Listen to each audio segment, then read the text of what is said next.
a brief overview of the forecast that was created as part of the master plan submitted to the FAA and approved by the FAA.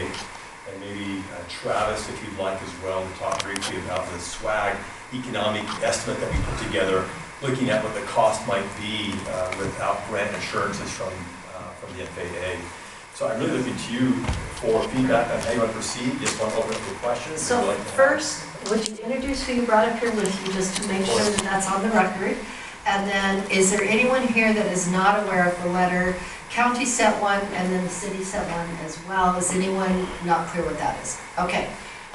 Yeah, please introduce, and then I'm going to just maybe, clearly you wanted this on to give us maybe some more information. So give us that information. Okay, well, thank you. So let me introduce to you Travis Biggs. He is our airport manager, part of the flight path team.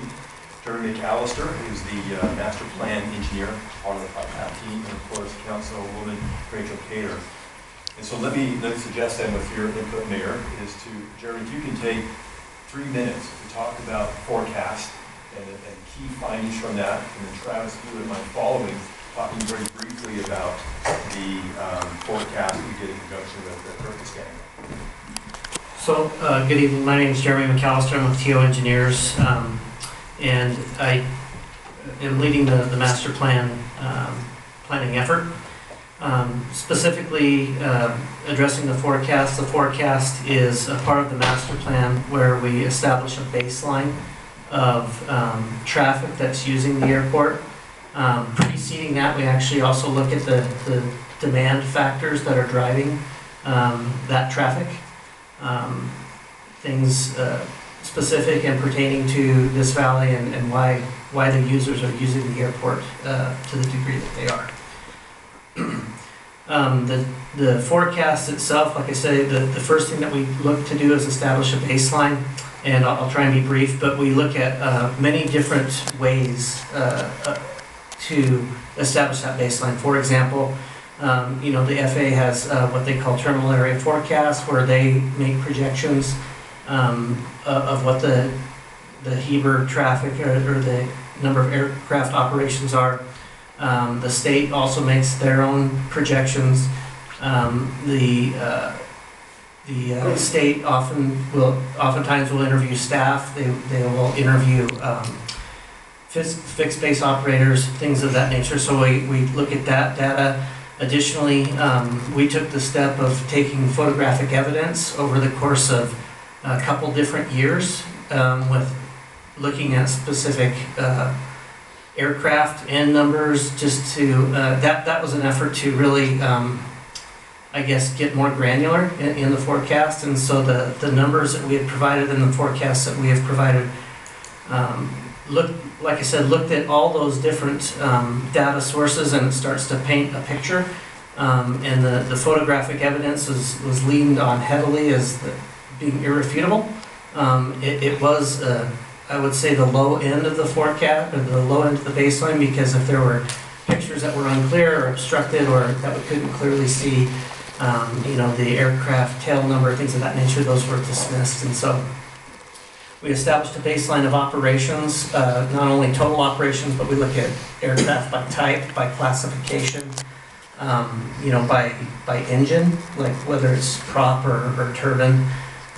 We cut it up in all those different ways, and that is presented in the draft forecast chapter that's available on the Heber Valley Flight Path website.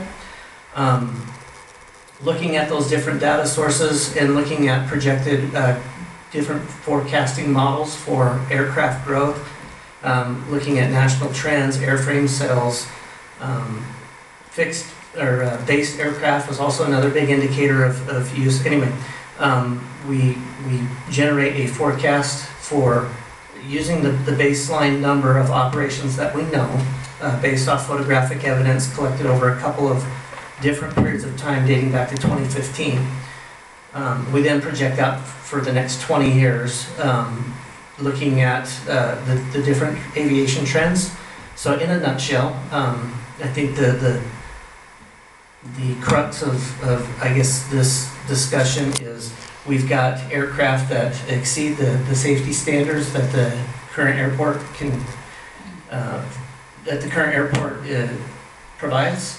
And so they use that ARC designation difference between B2 and C2, and there's some explanation of that in the handout, so I won't go into that. But the FAA does look at operations of 500, that's the threshold, at 500 operations annually, which an operation is considered either a takeoff or a landing. If you're getting 500 operations of a particular class of aircraft or more, they consider that to be regular use. In this forecast, we were showing over 1,300 operations of the next classification of aircraft.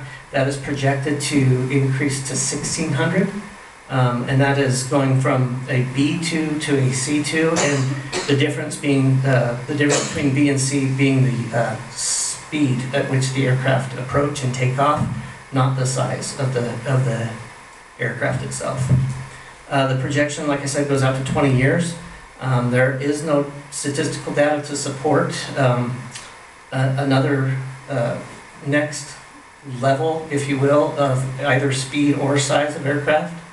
None of the trends indicate that, none of the data. In fact, I think the next speed, which would be going from a C to a D, it drops off from like 1,300 down to 100, and is projected, I think it's 120, give or take, and is projected to go to like 160, something of that nature. So, real quickly, to wrap up, we submit all of that forecast data to the FAA, including the methodology which they look at, they scrutinize, and then eventually they, if they accept it, they approve that forecast, and that has been done to this point. So Jeremy, on that forecast, the FAA has approved essentially that ARC for the C2 now becomes benchmark for the facilities at the airport. That's correct. That's what determines what the airport is the traffic using it. The other thing that I will mention is when we look at forecast and demand, I just think it's worth noting that pilots and users at the airport do not know what C2 or B2 are. That's nothing that enters into their calculus, whether to land or not. And I'm not a pilot, but maybe I'll let Travis speak more to that, but they look at things like pavement strength and runway length primarily, in addition to weather, wind conditions, and how heavy their loads are. So I guess I would just make the point that those forecasts and that baseline of operations is not impacted by any ARC designation, whether it be B2, C2, or... So in layman's term, what does that mean? That means these safety areas that we're talking about are not impacted in any way by the traffic, and the traffic does not factor that into whether they're going to land or not. It will have going from a B2 to a C2 has no impact on what the forecast is. It's independent.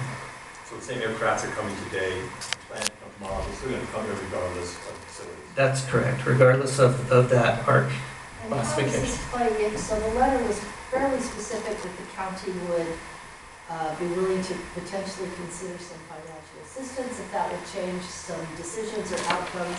Based on what you're saying, how does that play into it?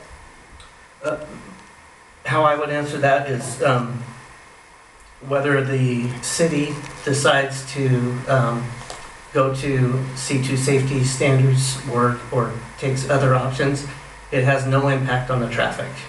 The traffic will continue to come as it has and increase incrementally as we forecasted.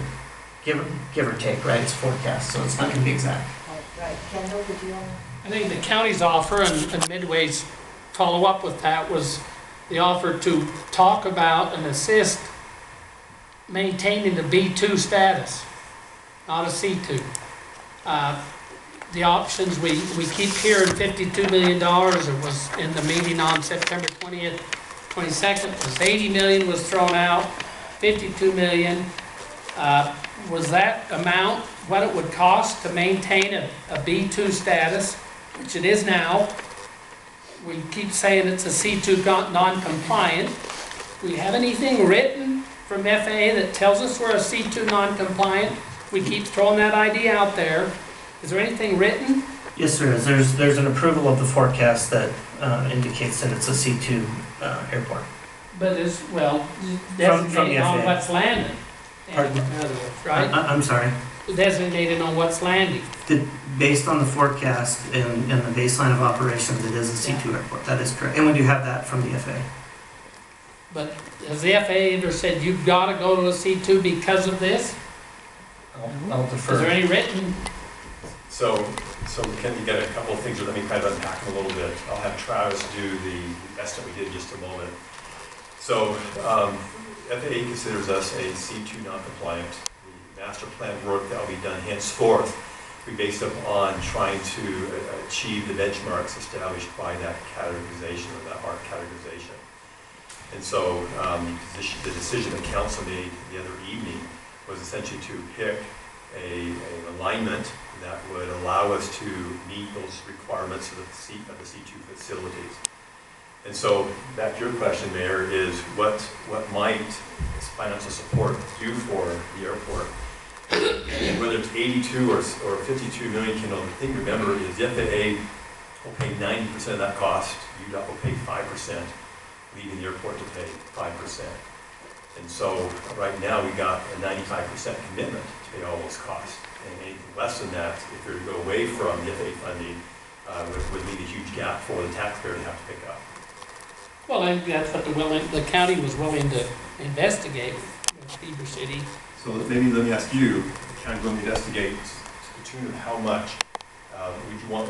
There's never been any solid numbers come. Well, I had understood that the discussion at the county meeting, and correct me if I'm wrong, I wasn't there, that anticipation from the county would be about $500,000 a year. Well, that number was discussed, but we had no solid budget numbers to look at. So if we could just throw that out maybe as a starting place, $500,000 a year, what does that give us? So again, we're talking very high altitude. Sure. So in some years that would be very valuable. That would cover probably all of our costs. But in other years it would come very, very far short, particularly those years where we have high capital expenditures. And that's kind of dovetails to Travis's look at kind of a swag analysis of what the cost might be over the next 20 years. Okay, Travis, you want to jump in? Oh, I'm sorry.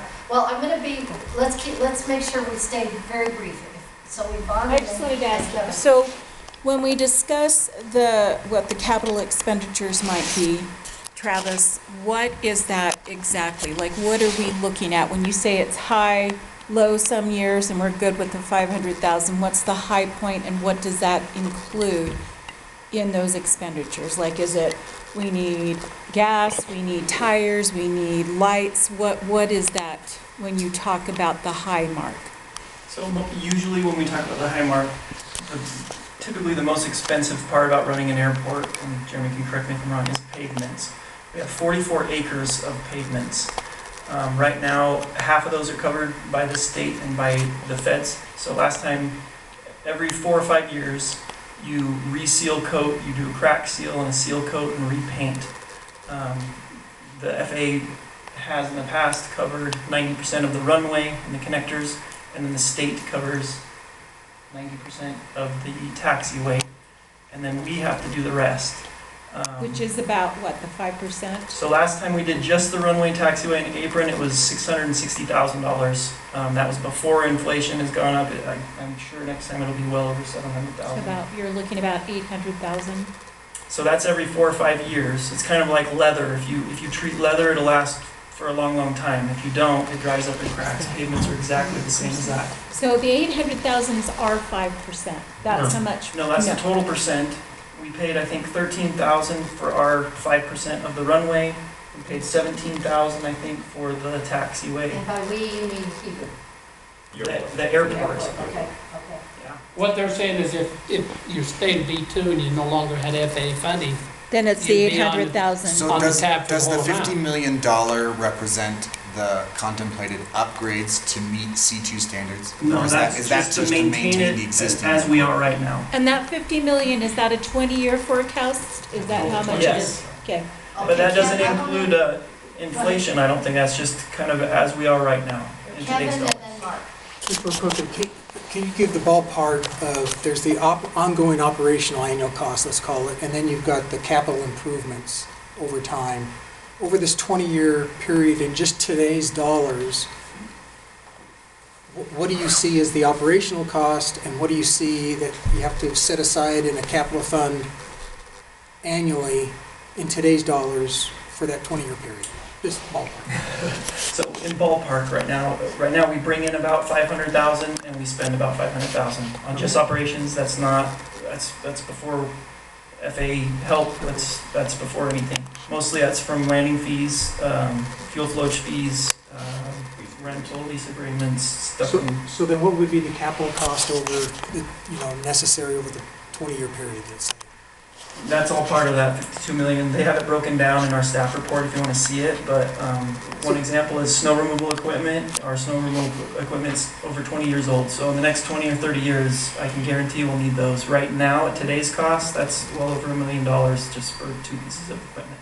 And we have mowing equipment, we have 4 miles of fencing, we have half of these pavements that we've been paying for. We've always had the whole airport paid for with federal and state funding. In 2017, we sold the hangars to the hangar owners, and when we did that, we no longer get funding for half of our pavements. And then just the last question, it's been mentioned that 150,000 of that funding from the FAA would most likely stay. Is that your understanding as well? It depends how we approach it. I guess there's options where we do keep it, there's options where we don't. I guess, big picture, if the airport stayed as a B2, is there the ability to keep that? Or C2 non-compliant, you mean? So. Or C2 non-compliant, yeah. Let me try to answer that, if I may. I'll trust that you'll correct me if I'm wrong. It's oftentimes am. So, Travis just mentioned that we get approximately $500,000 a year from those 3 revenue sources: fuel flowage, landing, and lease agreements. And then we rely heavily upon FAA funding, and it comes in 2 types. There's discretionary and non-discretionary. And the discretionary is about $150,000 a year. And the non-discretionary? Non-discretionary. You look mixed up? Yes. Thank you. So one of them is $150,000 a year, and that's pretty consistent.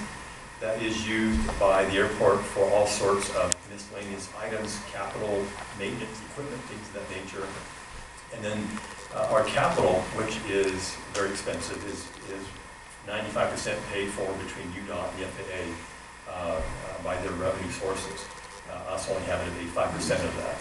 And so that $52 million estimate is a swag, admittedly, is looking at what we might anticipate running into over the next 20 years should we no longer receive FAA or UDOT monies. And I'd like to add something. Mike Johnston put together kind of a facts sheet, and I want to refer to Kevin's comment about if we stayed at B2, because I think it's important that as elected officials we are communicating clearly what this airport is. It's a non-compliant C2, and I want to read this directly that Mike put together. I'm going to give him credit for it. The City Council does not decide if the airport reference code, or the ARC, as we've heard before, is a B2 or a C2. The current airport layout meets B2 safety standards, but the number of C-class planes that regularly use the airport far exceeds the limit of 500. So we've heard about that, but I want to give you some real numbers. In 2015, there were 713 Category C or larger flights. So that's takeoff or landings. In 2019, there were 1,064 flights of a C or larger. In 2021, there were 1,386 C or larger flights. Because of these numbers, the Heber City Russ McDonald Airport is an ARC C2 airport, and in July of 2021, the FAA confirmed that C2 is the ARC for the Heber City Airport. I think it's important as we communicate to the public, we are meeting B2 safety standards, but we are currently a non-compliant C2 airport. Thank you. Mark? I think I'm only going to speak for myself and not for the county council, but But let me just say a couple of things, because I think we've already very far from the agenda item that's on the agenda, and that's talking about the letter that the county The sent. letter's about the dollars. And I think there were several assumptions made during that meeting. But again, I'm just going to speak for myself. I think my understanding was that if there was a financial partner, if there was a financial commitment by the county, that perhaps the alternatives and the options that Heber City had with regards to the airport would be different. And I think in everything, so let me say that. Second, I think that, and again, I'll only speak for myself, but I think that I was fairly ignorant of a lot of the research, a lot of the studies, a lot of the facts that had been done. And I would say the county council, probably several members, joined me in that. And so I think our offer was genuine and sincere and still exists, but I think was a little bit, not misguided, but a little bit naive, because we didn't understand a lot of the research and work that has been done for the last 2 years. And so I think that was where that letter came from. And I believe that, at least I'll speak for myself, in my conversations and my research in days after that, I became very quickly convinced of what's been talked about so far. And I would just say, again, I'm probably speaking for myself and not for the council, that that the offer of some kind of partnership to assist will probably remains and would probably be genuine as we go ahead. But the spirit in which it was given at the time was a bit flawed on our part, I'd say. Thank you.